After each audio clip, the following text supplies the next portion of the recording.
السلام علیکم. یو کلی کې یو حکیم صاحب ډیر مشهور وو، په لاس کې ډیر شفا وه او هغه سره ډیر زیات شاګردانو د طب علم یې زده کو.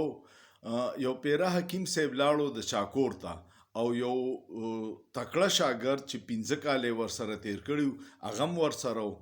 مریض چې وکتو حکیم صاحب په نبض یې ولا لاس کېښودو، یو 2 منټه نبض دړکن اورېدو او بیا یې ورته ووی تا کیلې خوړلي؟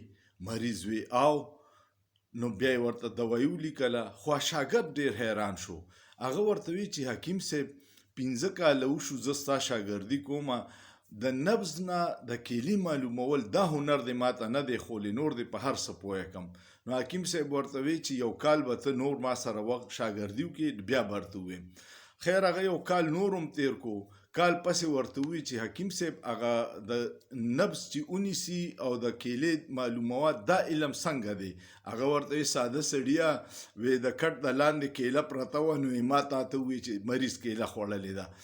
نو زمونږ د معیشت دانانو د اسحاقدارو هم دا خیالو زمونږه چې جوړ دی څه ډېر لوی حکیم دی، نور پته نه وه چې د ډالر بیړۍ غرقه کړه او شاګردان یې دا ګڼي چې زمونږ حکیم صاحب څه ډېر لوی معیشت دان دی.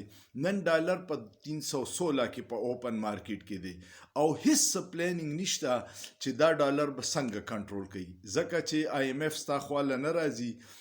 انډسټري دی په بندېدو شوه، ټیکسټایل دی 16% کم شوی، ریمیټنسز کې دی 14% کمې راغلی دی، لارج سکیل انډسټري کې دی 48% کمې راغلی او ډایرکټ انویسټمنټ چې دی د بهر ای کې 98% کمې راغلی. نو دې نه به ته څه ته جوړ کړې؟ زمونږ دغه معیشت دان چې دی دا هم د هغې حکیم صاحب غونته جعلي حکیم دی چې کټ لاندې کیله ویني نو خلک وی جوړ دی په معیشت پوه دی او نور هغه په هیڅ پوه نه دی.